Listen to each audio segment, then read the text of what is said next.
Welcome back to Coach View. I really enjoyed that conversation with Jeff Duncan, and I hope that you were inspired by the conversation that we're having about Steve Gleason and the process that Jeff is going through to write his book. And man, what a hopeful story that's going to be. It's going to make a great book, movie, as I was sharing with him during the break. Speaking of movie, I wanted to share something with you. I'm reading the Bible in a Year with Father Mike Schmitz, and it's been really an eye-opening experience. And it's been a great way to start my day every day. I'm actually on day number 73. But after reading this morning, what you do is you read along with Father Mike, and there's a YouTube series that you can pull up about it. I came across a conversation between Father Mike and Mark Wahlberg. Incidentally, Father Mike is terrific. He does such a good job with it. And as you probably know, Wahlberg is a devout Catholic. And what they were doing in this video that popped up was they were discussing the movie Father Stu. And for people who haven't seen Father Stu, it's about a struggling guy. The title character is Mark Wahlberg, and the guy's name is Stuart Long. And so he's a troubled boxer who ultimately becomes a Catholic priest, but he's also living with a very progressive muscle disorder. Then in the video, there's a great conversation between Father Mike and Mark Wahlberg, and Mark described the movie as real and raw, and it is. And he goes on to say that it's about tough grace and tough mercy. He said something that I always say on this show, that we all go through things in our lives that we never knew we were going to have to face. That's true of Steve Gleason's story that we just heard just a few minutes ago. And we'll be talking more about that book writing process that Jeff is going through as we go forward. So when I think of my guest this morning, Todd Trenchard, and his story, it reminds us that we can all have a role in helping others who have tough circumstances. As Mark Wahlberg put it, to feel optimistic, to have a renewed faith and hope. So the story of Father Stu, the story of Steve Gleason, and Todd's story, and the story of so many others who have found redemption, is a story about seeing the good in people and to understand that no one is beyond redemption. Mark Wahlberg goes on to talk about how people have hopefully changed by the movie. I would say I hope people are changed by Todd's story and Steve Gleason's story, that we can all find a role in God's big picture to do a little bit more, to do a little bit better.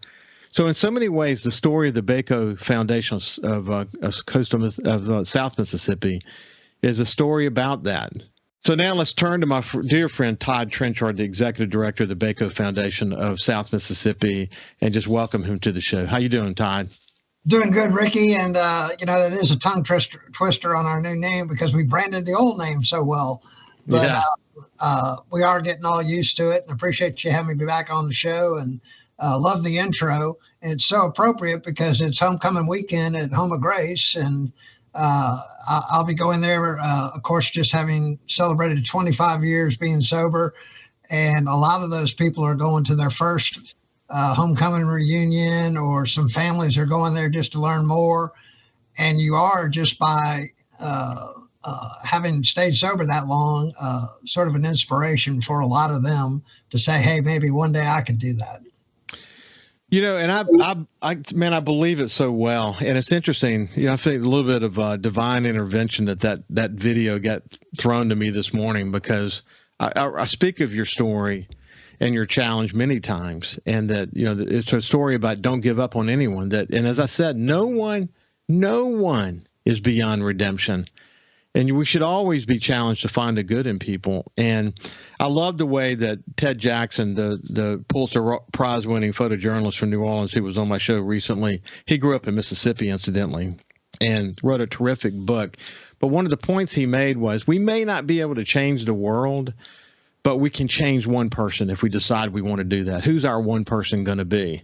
And I look at your work and the way you inspire others, and I look at the work of the Bacot Foundation, and I realize that you guys are trying to make the world just a little bit better. You're trying to do your role in helping others. And, that's what we're, I mentioned that I'm reading the Bible in a year, but if there's a teaching from the Bible, it is that we should always work to help those who are less fortunate. And that's what your whole effort is all about, isn't it?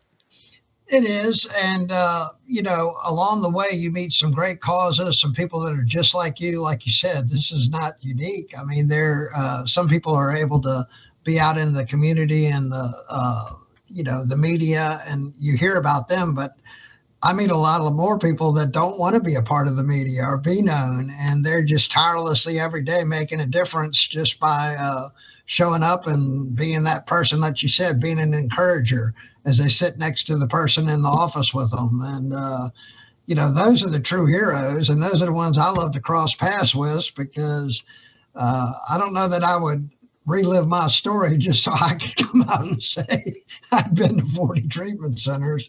It certainly reaches a certain segment, but I learn a lot from those people that maybe haven't experienced some of those difficulties, but they're out there as just like an angel. We call them all the time. They're little angels out there that along your journey, you meet them and they encourage you to just keep going, just one more day. Todd, I'm curious about something. I have people that I'm close to, that I'm concerned about, and that I've talked to about their addiction issues, and I've tried my best I can to help them. And I bump into people, acquaintances that I haven't seen in a long time, and pretty quickly realize they've also got some addiction issues, just from the conversations that we're having. I bet you, and just in your day-to-day work, you run across people, some might be even leaders in the community that may be indulging too much in whatever. Do they ever reach out to you and say, buddy, man, I know I'm in a bad spot. I don't really know how to get out of it. Do people confide in you in that way? It's been absolutely the most humbling experience, because I've dealt with thousands, not a couple. I get these phone calls pretty much. I've had 3 this morning that I can think of this morning from people that have reached out, and 2 of the 3 are very well known in our community, and they're struggling with this thing that has taken control of their lives, and they're good people, but this stronghold is, dictating their path. And by experience that if you don't address it, it's just going to get worse. And when I talk about drinking or drugs or whatever it is, I always tell them, if you stop right now, your life's going to get better. If you don't, I can promise you it's going to get a lot worse.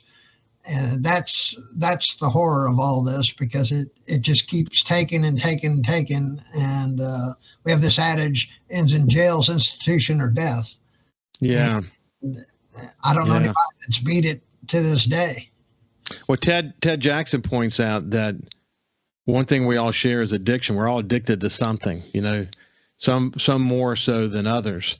But when it comes to things like drugs and alcohol, even food, the bad things can come from that. And for some people, moderation just doesn't work, does it, Todd? For some people, you just have to stop. The saving grace for them is finding a way to get sober and stay sober. There's no other way to do it, is there? There isn't. And you'll reach a certain point where you have 2 alternatives. We say this all the time. And one is accept your plight and the consequences that come with it, or accept spiritual help, because you can't do it. And I'm a strong proponent that I can't, but if I get on my knees, if I turn to God, there's some kind of power that is out there in the universe that will help you direct that path. But no, it's total abstinence. I've never known anyone that had the bug or whatever I had to be able to drink on the weekends or just have one, or that's the lie that brings you right back to the same old behavior. So after 25 years, if I were to take a drink tonight, next week I'm on Facebook Live doing something pretty stupid, and y'all are all pointing at Todd. So I choose not to do that today. I think what the scarier proposition is that everybody thinks it's a boring life, that actually it is life. I mean, you've gotten so used to a superficial life that you've created that you don't understand that isn't life at all. I mean, that's so anyway, trying to get that message out there, and I'm just privileged to be able to use my life to do that. Every single person deserves redemption. Every single person deserves hope. And that's the story of Todd Trenchard. Hey, when we come back after this break, we'll get the latest going on at the Bacot Foundation.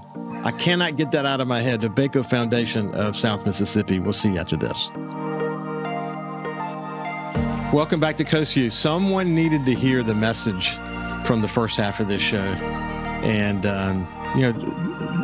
listen to it and act on it if you feel you need to, or you know someone who needs to hear that message. Todd and I were laughing during the break that the Bacot McCarty Foundation was so well branded. It was just seared into all of our minds, which is a really good thing.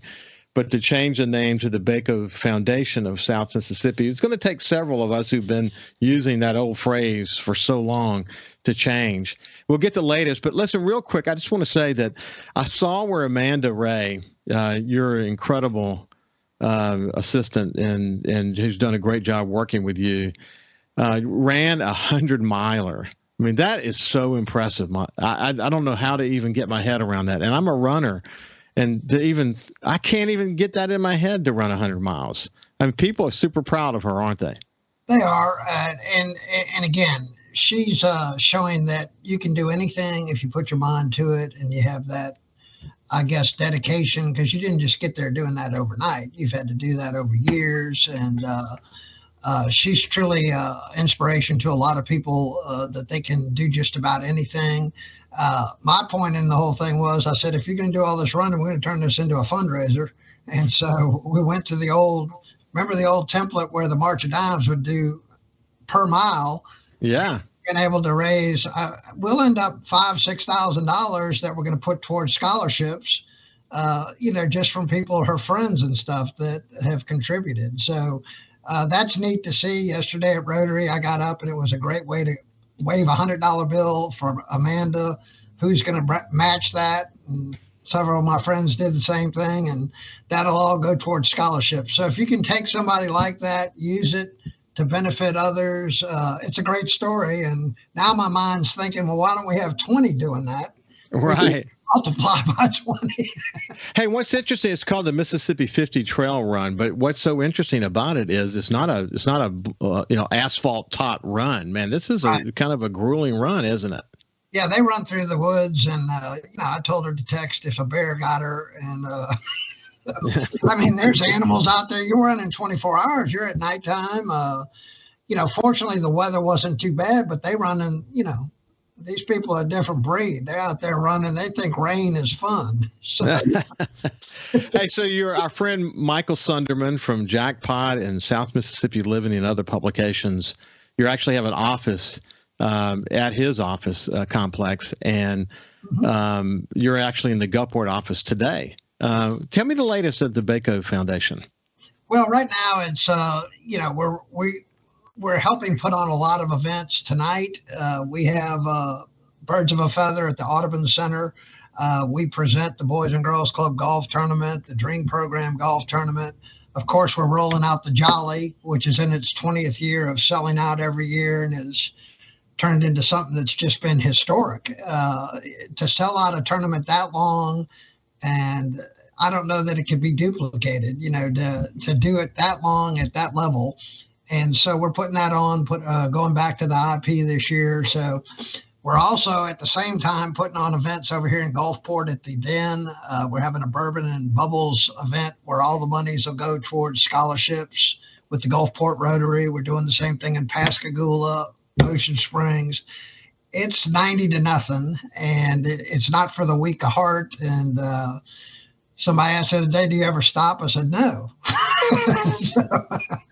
So whatever, but it shows that you can spin a lot of plates, and that. People think that it's a lot, but once you start doing something and you have a good team, you're able to delegate, and we all learn those shortcuts. And the best is yet to come.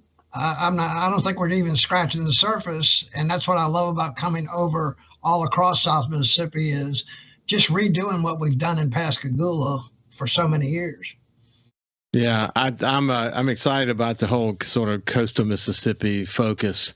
Mm-hmm. And you've gotten good at doing events. I mean, you've gotten good at bringing people together. And as you and I have discussed before, is for people who may not fully appreciate what the Bacot Foundation is all about. Certainly, they're raising money and they're contributing money and filling gaps that United Way and others can't fill. No foundation in coastal Mississippi has enough money to meet all the needs. You need as many Bacot foundations as you can possibly get. And so they're working to fill gaps in a very positive way. But I would say, as you and I have discussed before, one of the most important things you're doing is bringing leaders together and letting them collaborate and get to know each other. And you just really never know where an introduction and folks getting to know each other better, what that's going to lead to in terms of future possibilities. And Todd, you're really good at that. Well, I've just been blessed to have a position for so many years where you're able to do that. You're out to be able to meet people like yourself, bring them into Jackson County, introduce you to people. And before you know it, we've had a great friendship and a history for a long time. That's why I love sponsoring this One Coast Awards that's coming up. And you and I are helping put together the speakers for that. And that's going to be exciting, to see that. And that maybe take on a role of maybe thinking out of the box of different types of speakers from what people are normally expecting. And so, it is fun. It's a privilege to be able to do this. And I can't thank you enough for, helping me have the forum to do it. Yeah. Hey, man, listen, I admire you greatly. And who knows where our relationship will continue to move us. I think we're both focused on the right things, and I think only good things will come from our association. Hey, listen, Todd, thanks for joining me today. Have a great weekend, my friend. Appreciate it, Rick. It's been a pleasure. This has been Todd Trenchard from the Bacot Foundation of South Mississippi. We'll see you after. We won't see you. Have a great weekend. We'll see you Monday.